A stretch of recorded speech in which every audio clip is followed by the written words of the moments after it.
दूसरी तरफ Chhatrapati Shivaji Maharaj international airport Mumbai. Nishant, दादी, चाहत, तन्वी और गुड्डी अपना लगेज लेकर एयरपोर्ट से बाहर निकले। एयरपोर्ट के बाहर ही कपूर विला के सबसे पुराने नौकर, जिनका नाम शिव प्रसाद है, वो खड़े थे। उन्होंने ड्राइवर से कहकर सभी का लगेज कार में रखवाया। फिर वो दादी के पास आकर उन्हें सर झुकाकर उन्हें ग्रीट करने लगे। दादी ने भी उन्हें देखकर मुस्कुराकर सर हिला दिया। फिर सभी एयरपोर्ट के बाहर खड़ी 2 ब्लैक कार्स की ओर गए। दादी सबसे पहली खड़ी कार में शिव प्रसाद जी और ड्राइवर के साथ कपूर विला की ओर चली गईं। और फिर निशांत, चाहत, तन्वी और गुड्डी उनके पीछे दूसरी कार में आने लगे। थोड़ी देर बाद वो दोनों कार सीधा कपूर विला के एंट्रेंस के बाहर आकर रुकी।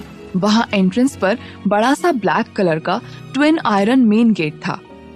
उस गेट के पास खड़े गार्ड्स के गेट खोलने पर दोनों कार्स ड्राइववे पर होकर अंदर विला की ओर जाने लगी।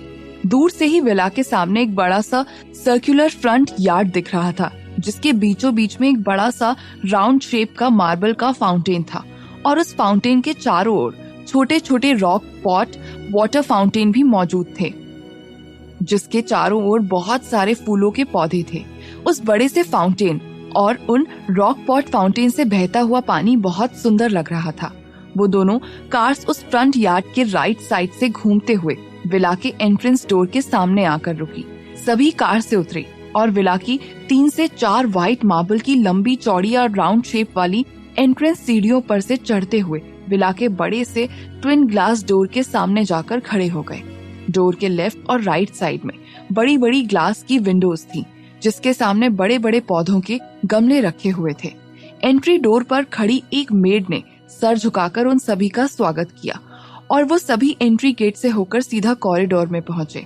कॉरिडोर के खत्म होते ही वो सभी उस लग्जूरियस विला के लग्जूरियस हॉल में एंटर हुए।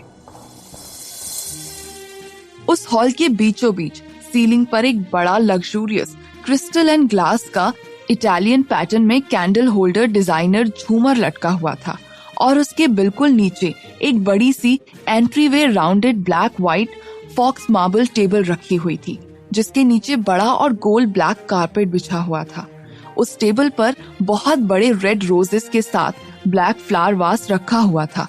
उस बड़ी राउंडेड टेबल से थोड़ा आगे 2 साइडेड स्टेयरकेस थी। स्टेयरकेस के बीच में आगे जाने पर एक और लॉबी थी, जिसके बिल्कुल सेंटर में एक बड़ा सा व्हाइट मार्बल का 3 स्टेप्स लोटस फाउंटेन था। उस लॉबी में फाउंटेन से आगे बहुत लंबा और चौड़ा एक ग्लास डोर था, जिसके बाहर बहुत बड़ा बैकयार्ड था। उस विला का पूरा फ्लोर व्हाइट इटालियन मार्बल का था।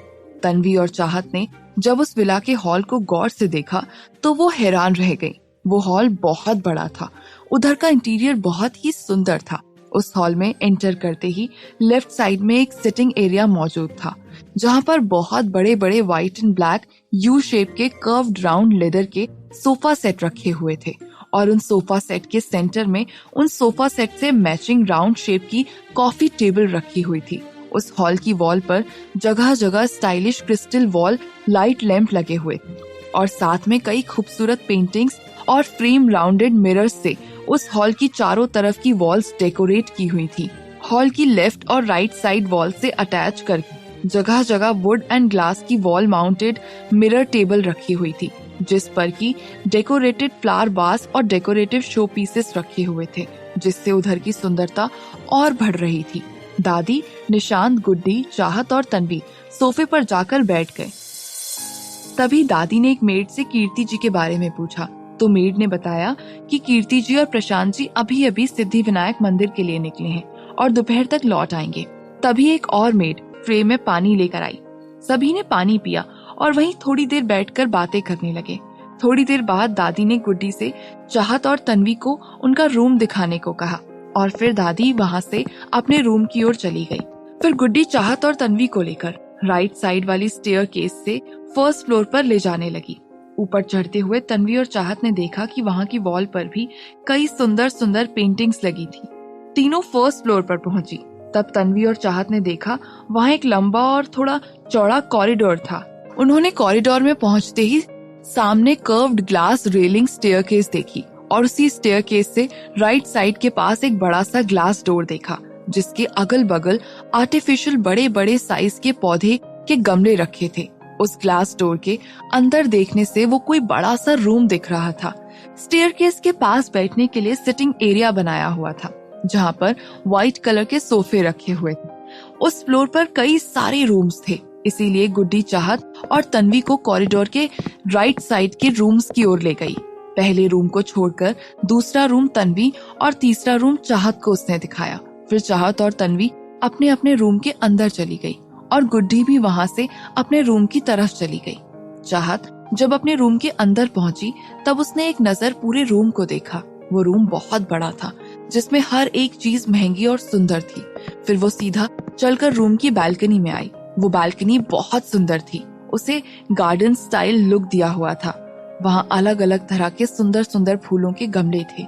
वहाँ ग्रीन ग्रास का कारपेट बिछा हुआ था और वहाँ एक बास्केट स्विंग चेयर झूला भी था। वो वहाँ से बाहर का नजारा देखने ही लगी। वहाँ से विला का बड़ा सा बैकयार्ड दिखता था। तभी किसी ने बाहर से उस रूम का डोर नॉक किया। चाहत जल्दी से डोर खोलने गई। जब उसने डोर खोला तो उसके सामने एक सर्वेंट खड़ा था जो उसका लगेज लाया था। वो सर्वेंट जल्दी से रूम के अंदर गया और चाहत का लगेज रखकर रूम से बाहर चला गया। चाहत ने वापस रूम का डोर बंद किया और वापस बालकनी में जाकर खड़ी हो गई। वो वहाँ के बैकयार्ड का खूबसूरत नजारा देखने लगी। थोड़ी देर वहाँ खड़े होने के बाद वो जल्दी से रूम में गई और उसने अपना लगेज अनपैक किया और उसने उसमें से एक जोड़ी ड्रेस और टॉवल निकालकर वो सीधा वॉशरूम में चली गई। थोड़ी देर बाद वो वॉशरूम से नहाकर निकली और सीधा जाकर रूम में लगे बड़े से मिरर के सामने जाकर चेयर पर बैठ गई।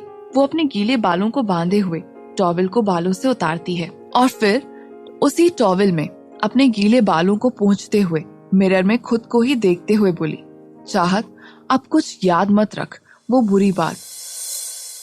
उस दिन जो कुछ भी हुआ वो सब कुछ तो वहीं ऋषिकेश में पीछे छोड़कर आ गई है। भूल जा उस इंसान को और भूल जा जो भी उसने किया। अब ना तो वो इंसान तुझसे कभी टकराएगा और ना ही वो तेरे साथ कुछ गलत कर सकता है। अब तू यहाँ है मुंबई में, तो एक नई शुरुआत कर और बिल्कुल भी कमजोर मत बन। अब तुझे अपनी जिम्मेदारी संभालनी है। तुझे तन्वी और उसके आने वाले बच्चे का ख्याल रखना है और उनके लिए अपना हर फर्ज पूरा करना है। उन दोनों को एक अच्छी लाइफ देनी है, क्योंकि अब वो दोनों ही तेरा अपना परिवार है। तो अब बस सब कुछ भूलकर एक नई शुरुआत कर। उसने अपनी आंखें बंद करके एक गहरी सांस ली और खुद को मिरर में देखकर वो अपने चेहरे पर एक प्यारी सी स्माइल ले आई। फिर वो जल्दी से तैयार होकर अपने रूम से बाहर निकलकर तन्वी के रूम में चली गई। जब चाहत तन्वी के रूम के अंदर पहुंची तो उसने देखा तन्वी नहाकर वॉशरूम से बाहर निकल रही है। तन्वी ने जब देखा कि चाहत के चेहरे पर स्माइल थी तब उसे बहुत अच्छा महसूस हुआ, क्योंकि पूरे 2 दिनों बाद उसने चाहत के चेहरे पर ऐसी मुस्कुराहट देखी थी। चाहत उसके बेड पर बैठी उससे बातें कर रही थी और तन्वी मिरर के सामने बैठकर चाहत के साथ बातें करती करती तैयार हो रही थी। थोड़ी देर बाद वो दोनों जैसे ही रूम से बाहर निकलने वाले थे तभी गुड्डी वहाँ पहुँच गई। गुड्डी ने उन दोनों को मुस्कुराकर देखते हुए कहा, अच्छा हुआ दीदी, आप दोनों यहीं एक साथ मिल गई। मैं तो आप दोनों को ही बुलाने आई थी। वो दादी जी ने कहा है कि अभी थोड़ी देर बाद ब्रेकफास्ट के लिए डाइनिंग टेबल पर जाने से पहले मैं आप दोनों को ये पूरा घर दिखा दूं, जिससे आप दोनों को इस घर की हर जगह के बारे में पता चल जाए। चाहत और तन्वी ने मुस्कुराकर उसे हाँ में जवाब दिया और फिर वो दोनों उसके साथ रूम से बाहर चली गई। गुड्डी ने सबसे पहले चाहत को तन्वी और उसके रूम के पास वाले सभी रूम दिखाए, जो कि बिल्कुल उन दोनों के रूम की तरह बड़े थे। बस उन सभी रूम्स का इंटीरियर अलग अलग तरह से डिजाइन किया हुआ था। फिर वो गुड्डी उन दोनों को उस रूम के सामने ले गई जो तन्वी के रूम के पहले था। उसने उस रूम की ओर इशारा करके देखते हुए कहा, ये रूम श्रेया दीदी का है। फिर वो उस रूम के डोर के नॉब को घुमाते हुए डोर खोलकर उस रूम के अंदर जाने लगी। तन्वी और चाहत भी उसके पीछे पीछे उस रूम के अंदर आ गई। जब उन दोनों ने उस रूम को देखा तो उनके मुंह से एक साथ निकला, वाह कितना प्यारा रूम है ये तो। वो रूम बिल्कुल प्रिंसेस के रूम जैसा था। उसका इंटीरियर पिंक और व्हाइट कॉम्बिनेशन का था। गुड्डी ने कहा, दीदी को बचपन से ही ऐसा रूम पसंद है, तो वो कभी भी इस रूम का इंटीरियर चेंज नहीं करवाती हैं और ना ही किसी और को चेंज करवाने देती हैं। आखिरकार इस घर में वो हर एक की लाडली जो है। तन्वी ने पूछा, वो अभी कहाँ है? गुड्डी उसकी बात का जवाब देते हुए बोली, वो दीदी तो अभी लोनावला गई हुई है अपने दोस्तों के साथ, उनकी फ्रेंड के बर्थडे के लिए। वो आज शाम तक वापस आ जाएंगी। फिर वो तीनों उस रूम से निकलकर स्टेयरकेस के पास ग्लास डोर वाले रूम के पास पहुंची, जिसे उन्होंने अभी थोड़ी देर पहले ही देखा था। वो उसके अंदर गई तो उन्होंने देखा वो रूम तो एक बड़ा सा जिम एरिया था, जहाँ हर तरीके के इक्विपमेंट्स थे जो जिम में यूज किए जाते थे। वो सब देखकर तन्वी का तो पता नहीं, लेकिन चाहत तो बहुत खुश हो गई थी और उसके होठों पर एक बड़ी सी मुस्कान आ गई थी। तभी अचानक उसकी खुशी और उसके होठों पर आई बड़ी सी मुस्कान फीकी पड़ गई, क्योंकि उसे तभी शुचिता जी की कही बातें याद आने लगी।